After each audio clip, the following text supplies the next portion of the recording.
नाज़रीन, मौजूदा सूरत-ए-हाल पे प्रोग्राम के इस हिस्से में हमारे साथ बात करने के लिए मौजूद हैं दिफाई तज्ज़ियाकार air vice marshal retired Abid Rao साहब और उनके साथ मौजूद हैं ब्रिगेडियर रिटायर्ड टीपू सुल्तान साहब। Thank you very much sir, आप दोनों ने टाइम दिया। एयर वाइस मार्शल साहब, मैं आपसे बात का आगाज़ करूँगा। ये फरमाइएगा कि जंग बंदी के बाद अब पाक भारत ताल्लुकात के हवाले से आप आगे क्या देखते हैं? मुस्तकबिल करीब में आपको क्या नज़र आता है? देखिए, ये जंग बंदी मैं कहता हूँ हमारे विनिंग पॉइंट पे ख़त्म अनाउंस की गई है।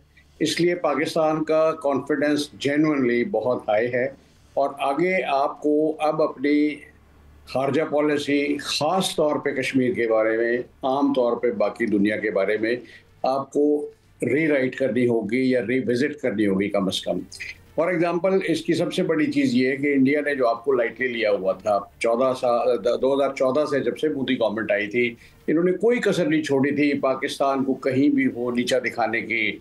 वर्बल एक जंग इन्होंने स्टार्ट की हुई थी। ये इनके गोदी मीडिया ने हर चीज़ से हमें पाकिस्तान की तहकीर करना, मजाक उड़ाना इनका शेवा था। जो ज़बान वो इस्तेमाल करते हैं हमारा मीडिया कभी नहीं कर सकता। हमारा मीडिया उस तरह ट्रेन ही कभी नहीं हुआ। और एक बेसिक चीज़ है ह्यूमन रिलेशंस में कि जब आपकी दलील कमज़ोर होगी, आपकी आवाज़ ऊंची होगी। तो इंडियंस ने यही किया कि दलील कोई नहीं होती थी, लेकिन वो चीख चीख के जिस तरह बयान करते थे कि पाकिस्तान ने कर दिया, पाकिस्तान ने वो कर दिया। और कुछ कमज़ोरी हमारी थी कि हमारी इकोनॉमिक कंडीशन बहुत ही कमज़ोर थी, पॉलिटिकल कंडीशन बहुत कमज़ोर थी, लेकिन उसके बावजूद पाकिस्तान ने कभी इनको मुनासिब वो नहीं दिया।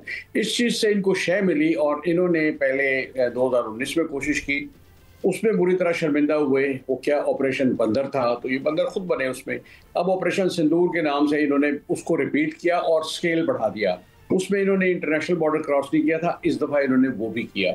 फिर इनको जो हज़ीमत उठानी पड़ी, शर्मिंदगी उठानी पड़ी, दुनिया के सामने लॉस ऑफ फेस हुआ, उससे बड़ी दुनिया के जो है ना ये बुर्ज आई विल से शेक हुए। फॉर एग्जांपल, रशिया का जो इनविंसिबल S-400 निज़ाम था, वो कल हमारे 4 F-16 ये F-17 जो JF-17 ने जाके 1 मिनट में मलियामेट कर दिया।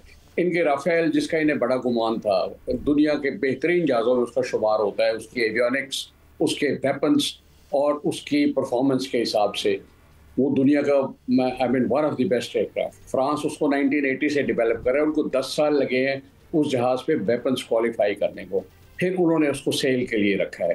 कहने का मकसद ये वो हुआ है, फ्रांस के वेपन की इनकी नालायकी की वजह से शोहरत बहुत ख़राब हुई है। तीसरा जो बहुत बुरा जिनका लॉस ऑफ फेस हुआ है वो इजराइल है। इजराइल को नहीं समझ आई अभी तक कि उनके इक्विपमेंट को जो बहुत अच्छा है उसको ऑपरेट करने वाले आखिर इंडियंस हैं, जो उसको ना उतना एग्रेसिवली कर सकते। दूसरा ये कि इंडियंस के अपोनेंट फ़लस्तीनी नहीं है, पाकिस्तान है, और पाकिस्तान कोई म्यांमार, भूटान, नेपाल वैसा मुल्क नहीं है।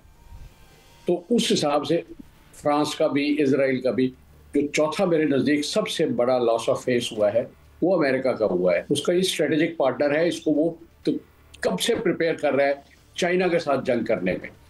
उसके लिए बहुत बड़ा अब जो धचका लगा है, if not India then who. इस पूरे रीजन में कोई और मुल्क उनकी उस पर पूरा नहीं उतरता। आप चाहे मिडल ईस्टर्न कंट्रीज ले लें, आप ईरान तो वैसे ही एंटी अमेरिका है, Pakistan is more incline towards partnership with China. तो वो उस खाते में अब अमेरिका को बहुत सोचना पड़ेगा कि अब वो क्या पॉलिसी करे चाइना को साउथ चाइना सी में कंटेन करने के लिए, सी पैक को रोकने के लिए वो क्या करे। तो ये इन सब मुल्कों का एक्चुअली लॉस ऑफ फेस हुआ है। इंडिया का मटेरियल लॉस हुआ है, इंडिया का लॉस ऑफ फेस अपने लोगों में हुआ है। दुनिया में उसकी जो शोहरत थी एज ए बिग कंट्री के, जिसकी डेमोक्रेसी बहुत अच्छी है, बहुत बड़ी मिलिट्री पावर है, न्यूक्लियर पावर है, वो धड़ाम से गिर के नीचे बिल्कुल आ गई है। ठीक है ब्रिगेडियर साहब, आपने राव साहब की गुफ्तगू सुनी। आप ये फरमाइएगा कि ये तो इन मुल्कों का जो लॉस हुआ उन्होंने बयान कर दिया, आप क्या समझते हैं कि इस सारे मामले के बाद पाकिस्तान और चाइना जो है उसको जो बूस्ट मिला है, और जिस तरह से ना सिर्फ खित्ते में बल्कि देखिए इस वक्त पूरी दुनिया में अखबारात हों, मुख्तलिफ चैनल्स हो, सब पे जो इनकी बढ़तरी की बातें हो रही हैं, तो आप इसको किस नज़र से देखते हैं? देखिए इसमें कुछ बड़े बड़े लेसन है, जो टेक्निकल बातें हैं वो हम छोड़ें। एक बड़ा लेसन ये है कि हिंदुस्तान बहुत अरसे से ये समझता था कि उसके पास एक स्पेस मौजूद है कन्वेंशनल वॉर की बिफोर पाकिस्तान गोज न्यूक्लियर। तो एक शॉर्ट बैंड है कि हम न्यूक्लियर थ्रेशोल्ड क्रॉस ना करें, उसमें हम पाकिस्तान को शिकस्त दे सकते हैं, उसको नीचा दिखा सकते हैं, उसको मरूब कर सकते हैं या उसको डोमिनेट कर सकते हैं। इस लड़ाई ने वो जो विंडो है उनके पास, वो सपोजिटली जो वो समझते थे उनके पास अवेलेबल है, वो ख़त्म कर दिए। इनफैक्ट पाकिस्तान का न्यूक्लियर थ्रेशोल्ड जो है उसका बैंड बड़ा हो गया। इसका मतलब ये है कि हम कन्वेंशनल मोड के अंदर हिंदुस्तान को बखूबी शिकस्त दे सकते हैं और ठीक ठाक उनको कुट चाट सकते हैं, जो कि हुआ है। दूसरा लेसन इसका ये है कि मगरब ने ये समझा वो था 200-300 साल से कि उनका जो मिलिट्री हार्डवेयर है उसका कोई सानी नहीं है, और स्पेशली वो नीची नज़र से देखते थे कम्युनिस्ट दुनिया की ईस्ट को इक्विपमेंट को। तो ये जो मार्का हुआ है बिटवीन जेट-एंड-सी एंड राफेल, उसमें और ये चर्चा तो उसकी धूमें तो पहले इसी थी PL-15 की, लेकिन क्योंकि आपने गिरा लिया जहाज जो फ्रांस का, तो अब ये इक्वेशन जो है उल्टी हो गई है और स्टॉक्स जो है उनके गिर गए, इनके ज़्यादा चढ़ गए। और माइंड यू अभी J-20 जो है वो सीन पे आया नहीं है, उससे पहले जेट-एंड-सी ने ये काम कर लिया। दूसरी बात यह है कि मुझे ये कहना पड़ेगा कि साउथ एशिया के अंदर एक बैलेंस ऑफ पावर की जो इक्वेशन है वो उसमें एक नई स्ट्रेटजी या न्यू नॉर्मल एक चीज इंडक्ट हुई है, और वो ये हुई है कि इंडिया की जो हिंदुस्तान की जो डोमिनेंस है वो बहुत क्वेश्चनेबल हो गई है। और अगर मगरब ये समझता था कि वो चीन के खिलाफ हिंदुस्तान को एज अ बुल्क बर्ग इस्तेमाल करना चाहता है, तो उसमें उसकी पोजीशन को एक बहुत संजीदा धचका जो है वो लगा है। उसके अलावा ये हुआ है कि देखिए हिंदुस्तान ठीक ठाक जा रहा था, उसकी इकानमी ठीक थी, उसने कश्मीर के आर्टिकल भी बरगेट कर लिए थे, रिलेटिवली उसने लोगों को मार कुट के थोड़ा सा सबड्यू भी कर लिया था, कुछ कंट्रोल भी कर लिया था काफ़ी हद तक।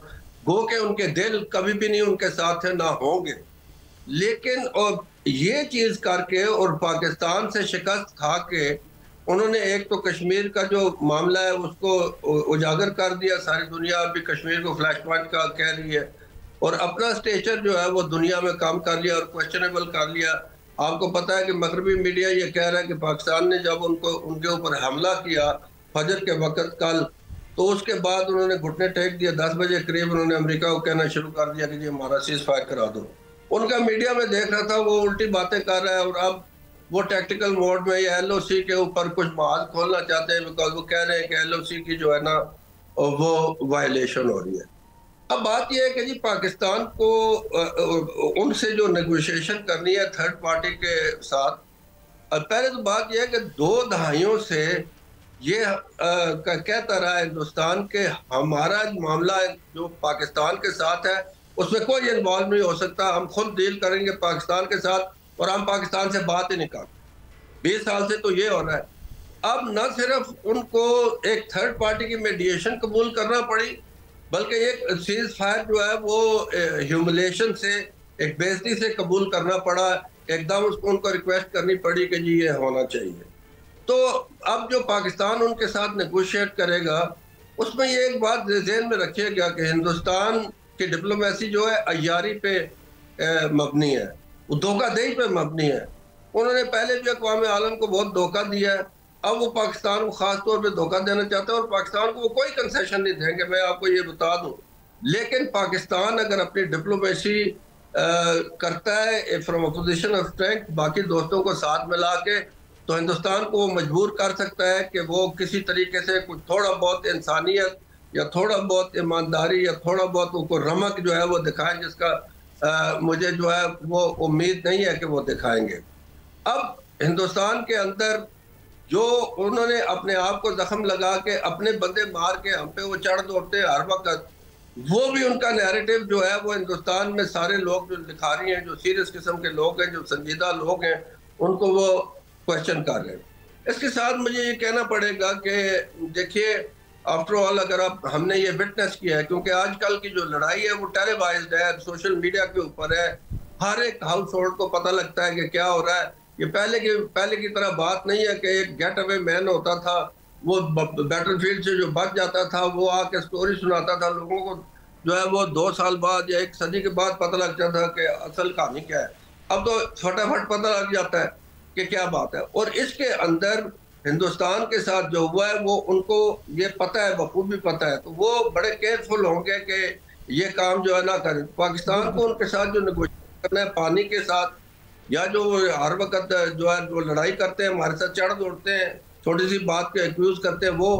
और तीसरी बात जो इम्पोर्टेंट आपने करनी है उनसे वो ये है कि ये बिल्कुल आपने मेक श्योर करना है, और इसमें आपने अमेरिका को साथ मिलाना है हमेशा, कि अफगानिस्तान के थ्रू जो हमें नुकसान पहुंचा रहे हैं वो बलूचिस्तान में या केपी में, वो ये अपने ये टेररिज्म जो पाकिस्तान में फैला रहे हैं उसको ये बंद करें।